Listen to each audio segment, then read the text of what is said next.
All right. Pretty sure. Oh, we are. Pretty sure we're live. Hello, everybody. Welcome to Disturbingly Interesting and Happy Friday. My name is Megan, and this is our very first episode on this channel. It's actually my very first time doing a live broadcast. So it's actually pretty exciting. It's our first episode, and we're going to talk about reading. Actually, we're not going to talk about anything. We're going to read scary stories from Reddit. So I thought that would be kind of fun.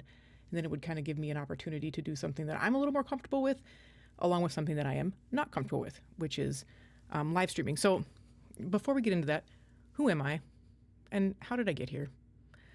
So my name is Megan, and I have another channel that I started about 3 years ago.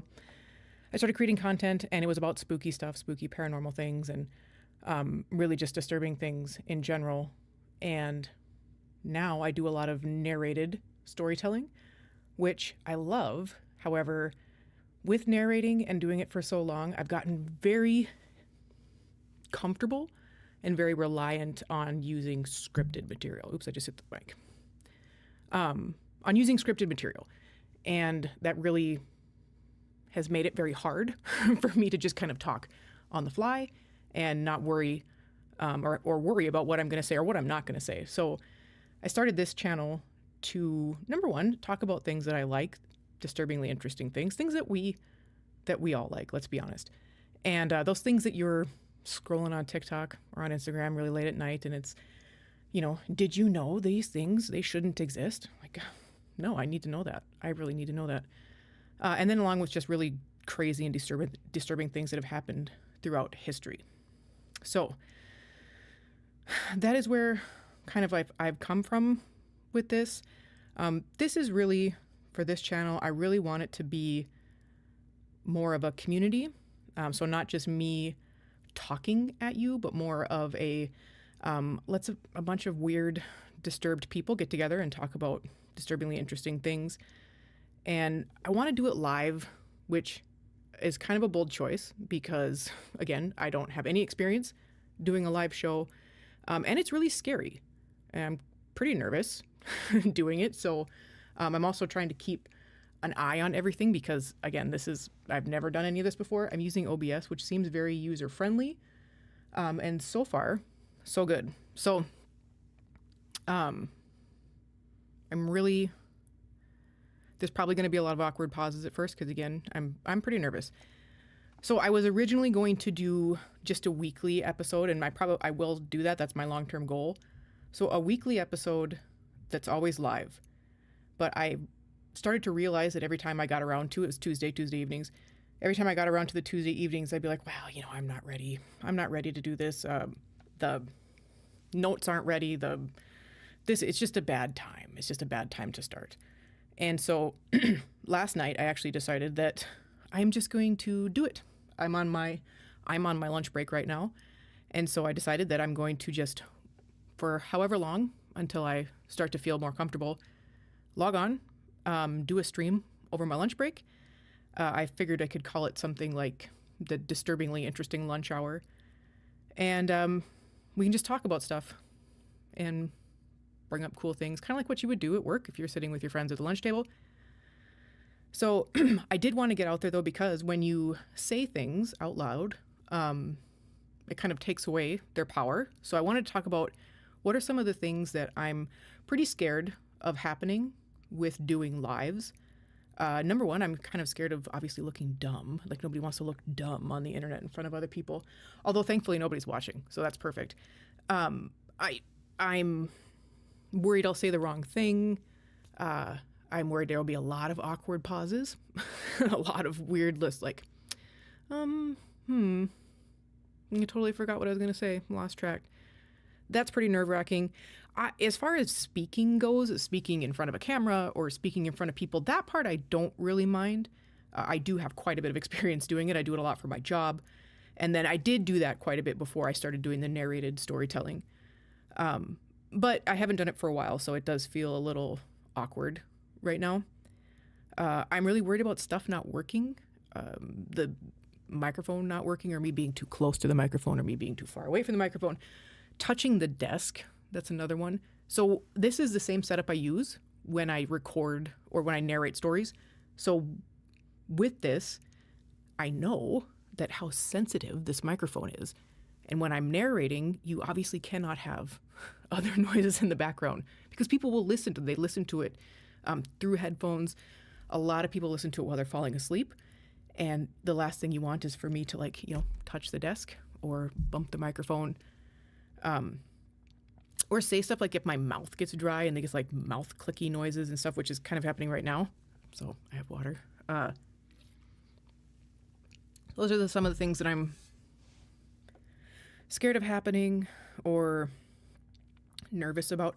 The other thing, I talk really fast when I'm nervous. Like when I'm really excited about something or when I'm really nervous about something, I talk really fast. So I am trying to be cognizant of that.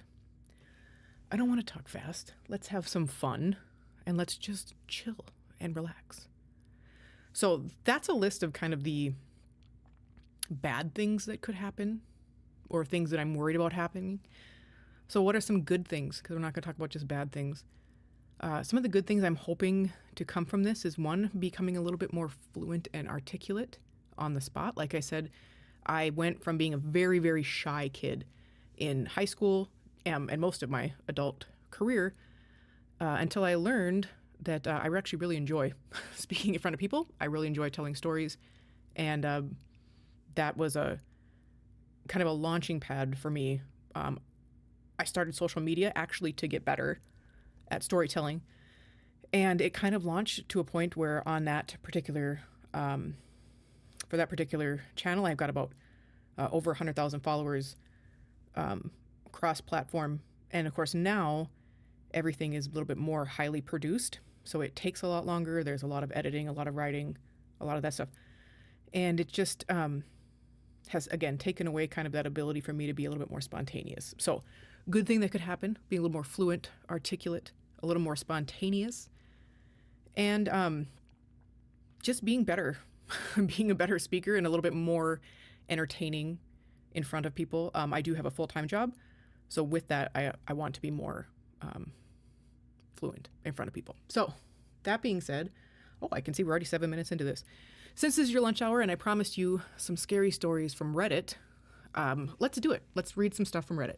Now, I have not read any of these, and I did that on purpose so that I'm not really a reaction type of person. I love hearing this stuff, so it doesn't really freak me out or anything. So I'm going to go to Reddit, and I am going to just search creepy stories, and we're going to start with the r/creepy stories Reddit and see what we can find right away. Ooh,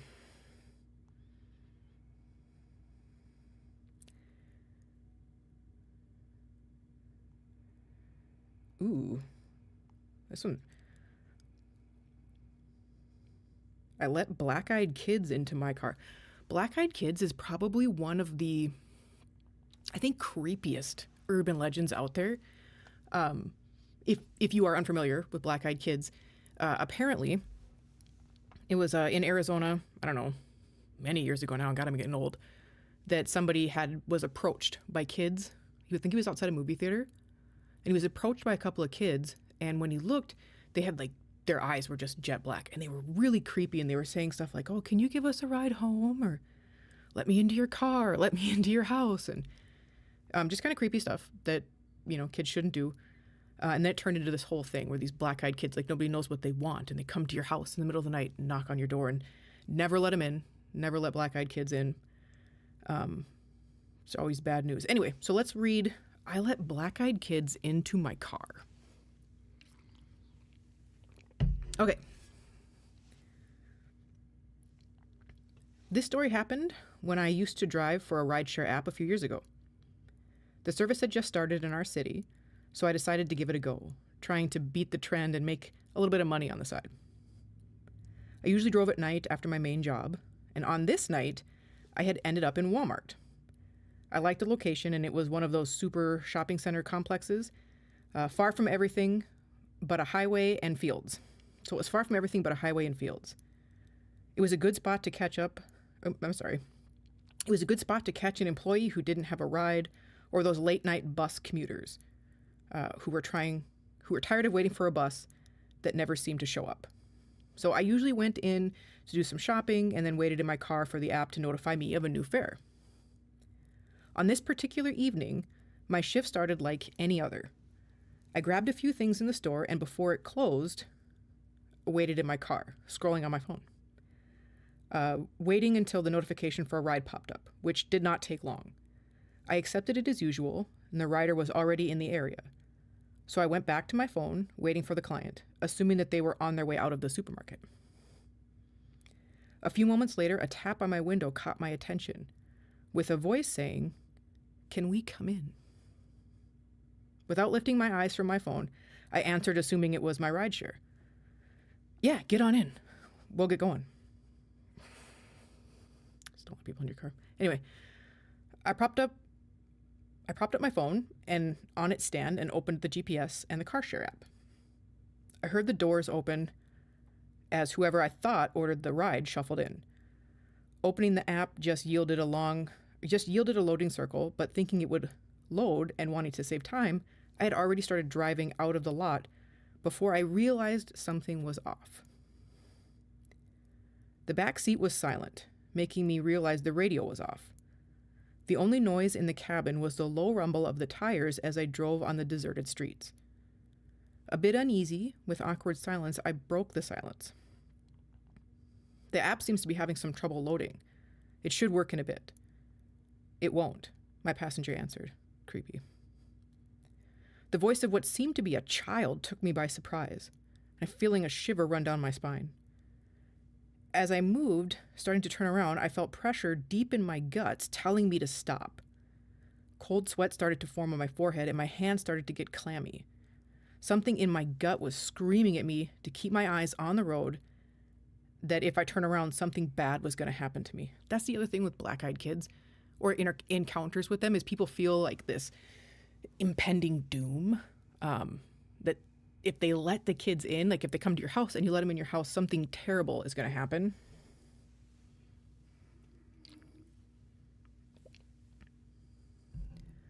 "We will tell you where to go," it spoke again in this weird, distorted double voice. It's like I could hear it in my head as well as in my ears.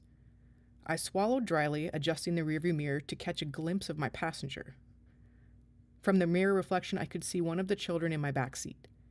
The kid was about 10 years old, with dirty blonde hair and pale skin. I noticed a second, smaller child who sat next to my passenger. They talked to each other, but the smaller frame and features were hidden in the angle of my mirror. My gaze moved to meet the first child. The pit of my stomach grew deeper as I felt a cold sweat trickle down my forehead. Their eyes were black. No sclera, no iris, no pupil. Just deep black globes, reflecting the abyss in the soft light of the street lamps passing by. I had read the stories, heard about the creepypastas. I remember the legends. It's me. That would be me. I heard it all. The late nights and the no-sleep forums and that true scary stories, the YouTube videos and podcasts of true accounts and found footage. But honestly, I never really believed any of it. Until now. With that child, quote, staring back at me with those black, bald eyes. Through the reflection of my rearview mirror, I felt my heart rate go up. Eyes start darting from the mirror to the road. Those eyes never observed me through the reflection. The air felt heavy in the car. Every shuffle or movement seemed amplified by the lack of music. Turn left. The voice cut the tension, ringing in my head as if it were in my ear, almost making me jump out of my skin. Yet I stayed still, putting on my blinker. What a good driver. Putting on my blinker, that rhythmic click now taking the place of the silence. We were in the middle of nowhere. The fields were covered in shadows. Only a few street lamps every few meters lighting the road. In the reflection, the kid smiled. Just this every closed lip smile in silence, and those dark abyss-like eyes fixated on me. Every fiber of my body was telling me I was in danger. and if I turned around, I would die. The other kid shuffled next to the other one. The other kid shuffled next to the other one. I was still able to discern its shoulder. Two predators stood silently smiling in my backseat. Two monsters I allowed inside. The first rule was that they had to be let inside, which is true. Again, that's kind of the, number one rule if the black-eyed kids come to your house. They have to be let, like a vampire. They have to be let inside. Oh, I lost my place. The first thing was that they had to be let inside. And I had, like an idiot, let them in without ever even looking up. I don't know how long I drove like this dread consuming me, the beating of my heart in my chest, feeling close to bursting out of my chest. My hands felt tired from holding the steering wheel so tightly. My knuckles had turned white from gripping the plastic until I felt pins and needles in the tips of my fingers. Right. The voice rang in my ear, and mind at the same time. As we arrived at the intersection on the road, the only light was the blinking red light from the stop sign. I exhaled as my hand slid down the steering wheel to put on my blinker. I never took my eyes off those dark, beady eyes reflecting in my rearview mirror. I could tell his gaze followed my hand. The shades of black moving under the dull red hue of the blinking red light. I felt a shiver go through my spine as I felt the creature in my backseat waiting for me to go. We kept moving on the empty road until the fields made way to houses, rows and rows of identical houses. Some were lit and some were pitch dark. The whole neighborhood seemed like a new development. The whole neighborhood seemed like a new development that had not yet been lived in. That would be creepy. That'd be really creepy. Left. I put my blinker on and the car turned, and the sound of the tires rubbing on the road. It doesn't make sense. Left. I put my blinker on, the car turned, and the sound of the tires rubbing on the road. I felt it pass from paved to gravel. I jumped as the car shook under the unfinished road. The child's smile turned into a toothy grin. I truly thought that I was going to die here, and I truly thought that I was going to die here and there. My heart stopped, and my eyes were glued to the road. I could feel his gaze and smile boring through my soul. This person is a very detailed writer. Stop. I stopped the car. It was the end of the road. My light on two cinder blocks. More fields on the dark horizon.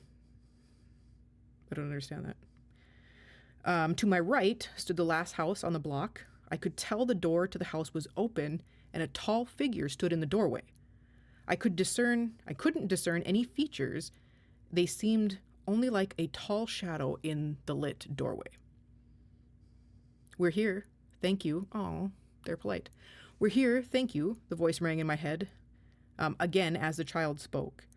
I heard the car door open and the two passengers shuffle out of my car. I could finally breathe. I forced myself to look to my right as the kids walked to the figure in the doorway. One of the kids turned, smiling at me, and waved. Oh. These are really nice black-eyed kids. Smiling at me and waving. I could still see their cold black eyes. Then things went blurry. My ears started ringing, and then everything went black. Uh-oh, maybe I spoke too soon. I woke up to the sound of tapping on my window. A light blinded me as I heard someone say, "Roll down your window." It was a security guard from the Walmart parking lot. The black-eyed kids called the cops on you. What a bunch of dicks. Anyway, the guard pointed his flashlight at me, asking if I was okay, and if he needed to call the cops or an ambulance. Still confused and dazed, I just kind of slowly drove off, ignoring the guard, unsure if what I experienced was real. Weeks later, I couldn't forget the ride, so I drove back to that specific Walmart, unsure of what I would find. But I needed to look for answers. I stopped at the entrance, next to the missing persons bulletin board. Stapled in the back of the board, on a faded black and white ink, an image of a missing child caught my eye. It was the one I drove a few nights back. It was unmistakable, the same child. But that poster stated that they had been missing for up to 10 years now. That was creepy. So the first story we have is a good one. I like it. Let's do one more. I guess we'll see how it goes. I don't want to go too far in case people only have a half-hour lunch break. If you don't get a half-hour lunch break, you must live in the United States. I'm sorry. Okay, we did creepy stories. Let's do scary stories. Ooh, r/scary stories. You know what? No, let's do a ghost story. That'd be dope. Ghost story. Ooh, r/ghost stories. And then the first one that popped up. Paranormal Parade. That sounds fun. When I was 17 in college, I had a night job restocking shelves at the local supermarket. My worst shift finished at 1:30 a.m. I am not a night person. People ask all the time because I love paranormal stuff and I love ghost stuff and I love all that. They're like, are you a ghost hunter? I'm like, no, I can't be a ghost hunter. I can't stay up late. I would be a terrible ghost hunter. I would just be tired all the time. Finished at 1:30, sorry. The 1 kilometer walk home was well lit, though at the time in the morning the streets were empty. This one time I noticed an elderly man in a plaid dressing gown standing next to his letterbox. What's a dressing gown? Is that like a night robe? Being awkward with strangers, I was rehearsing a greeting. I do the same thing. I was rehearsing a greeting and I realized with a start that he was standing outside the I was rehearsing a greeting and I realized with a start he was standing outside the doctor's surgery, which the local GP lived behind. I'm guessing that's a surgery center. I could be totally wrong, if somebody knows, they could. I'm guessing it is like a clinic or a surgery center, and then GP is general practitioner, I think. But anyway, so this person, I don't know who it was, he or she, they were rehearsing the greeting because they are awkward, like I am socially. And then I'm awkward in all kinds of ways. But they saw the guy standing there in the awkward dressing gown by the letterbox. And then they realized that he was standing outside of that doctor's surgery, which was where the local GP lived behind. But he had died the month before, and they had actually closed that business. With that shock, it was suddenly as if a curtain was pulled aside, and suddenly there were dozens of people lining both sides of the street. Ugh. All watching me. God, this got really creepy really quick. All watching me as if they were attending a parade and I was the prize entertainment. They looked solid and real, but no emotion, just placid observation. I was terrified out of my mind. I remember swerving in the middle of the road and running home. I was terrified out of my mind. I remember swerving into the middle of the road and running home at a sprint, refusing eye contact with anyone. I spent the remainder of the night shaking under my blankets like a frightened child. Yeah, I would too. Wow, that got really creepy really quick. I wonder why there was people lined on the street. I wonder if it was like everybody that had passed away at that clinic, or like anybody that had died during surgery. Ooh. What is your scariest paranormal experience? So this happened to me. Okay, so the post is, what is your scariest paranormal experience? And this person wants to know everyone's scary paranormal experience. Then they say, here's mine. So this happened in the last house that I lived in. When I first moved in, I could immediately sense something was off with my room. My room and the hallway leading to it would give an immense feeling of dread and fear every time I walked through it. I've always wanted to live in a haunted house. I know that's really strange, but I have never lived in a haunted house. My sister, I have an older sister, and she swears up and down that the house we grew up in was haunted. But I do not remember any hauntings in it. Most of the time when I'm feeling scared or or thinking that something's happening in my house, it is all in my head. But so they'd have this immense feeling of dread and fear as they were walking in the hallway to their room. I would frequently have nightmares, and the scene would often be in my house. I would also frequently wake up in the middle of the night and see shadows in my room, sometimes 3 to 5 at once. The shadows would be scattered around my room, but there would always be one standing right beside my bed, leaning over me. My closet was where the energy was the worst. Most mornings, I could wake up to my closet being open when I had closed it the day before. And I also remember one time I was getting my jacket from the closet, and the moment I opened the door, I passed out. When I opened my eyes, I was on the floor. My body was in a position that would be impossible for me to have landed in. My arm was raised above my head, and both of my legs were curled sideways. That's not funny. Both of my legs were curled sideways. That would be terrifying. That would be a terrifying experience. I'm gonna say, like, since we're playing what's your scariest paranormal experience. So I will actually tell you my scariest paranormal experience. So this doesn't happen a lot, but like, when that means I'm not one of those people that always has a paranormal experience, but I will say, I have worked in healthcare my entire working career, which, has been a long time. And I started right out of high school as a CNA in a nursing home. So a nursing assistant in like an elderly care home in the United States.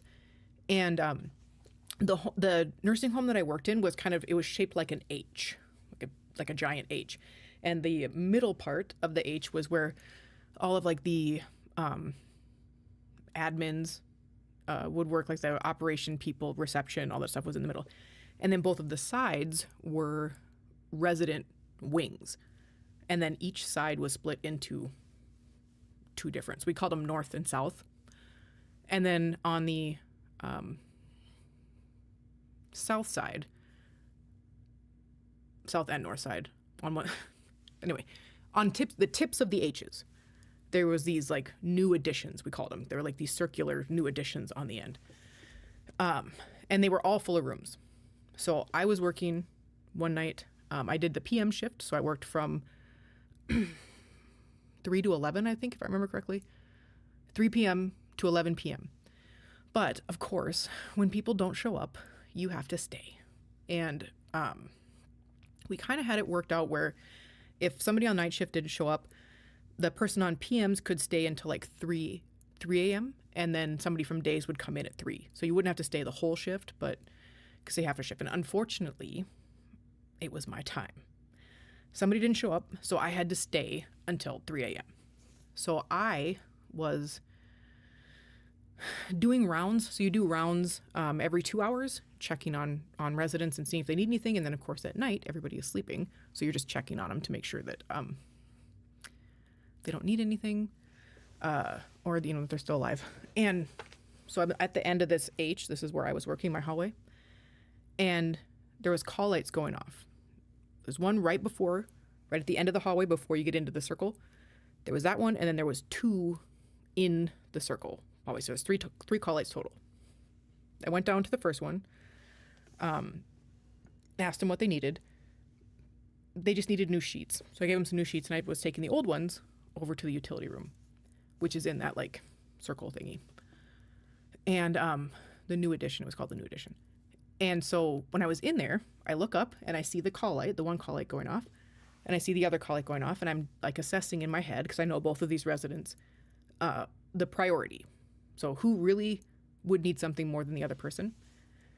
And so I go and I take my linens and I drop them off. And as I'm walking into the linen room, I look up and I see the nurse walking from the hallway into the new addition up to that one call light. And so I'm like, okay, well, the nurse got it. So I dropped the linens off. It took me not even 3 seconds, maybe, like really not anything to go in there, drop it off and walk back out. So I walk back out. I can see that the call light is off. Obviously, the nurse got it. She doesn't need me. So then I go to the other call light. And I go and I walk in, and this other person, the call light is off. As soon as I walk in the door, it turns off. And then she's sleeping. So she didn't get up and turn it off because it's across the room. I was like, okay, well, I guess, did it need anything? I looked. She was sleeping just fine. And so I left, and I walked out, and I could see again the other call light was off. So I walked down to the nurse's cart, like the little cart station where they are. And I asked her, like, what did, I don't know, we'll just call her Mary. What did Mary want? And she looks at me and she goes, how the hell would I know? You're the one that answered the light. And I'm like, well, I didn't answer the light. You answered it. And I saw you walk in there when I was dropping off the linens. And she looks at me like, dead in the eyes, and she goes, I haven't been down in the new edition all night. And like immediately you get that feeling of just like, no, like you were down there, quit messing with me, because we're the only two people there. There was no residents up walking around. And the room that the light was on in, that resident was very much alert. So if somebody was in her room, she would have said something. And I was like, the nurse could see kind of this look on my face, and she goes, oh, you just saw the wisp. And I'm like, what? What is a wisp? And she goes, well, there is a ghost here. We are pretty sure she used to be a nurse, because people have seen her walk into residents' rooms and answer the call light. The call light shuts off. And apparently this was a very frequent thing that happened on the night shift that I had no idea about. Like in and of itself, was it the scariest thing that's ever happened to me? No. But one of the reasons I always tell that story as like the most like real paranormal encounter that I've ever had, because like I know that I watched somebody walk into that room. I think there's a difference between saying like, you know, I might have saw somebody out of the corner of my eye walking into the room versus like I watched a person walk into that room. Like there's no doubt in my mind that I saw that. So that was always one of the probably more scary paranormal encounters that I have had. I've had a couple, but that would probably be the scariest. Okay. Let's see. We are at about 30 minutes. So I think we're good. And now we're going to come to an awkward ending. And I have to apologize for my voice. We've got allergies going around everywhere here because of the on again, off again winter. And then I do talk a lot during the day. So I apologize for the voice.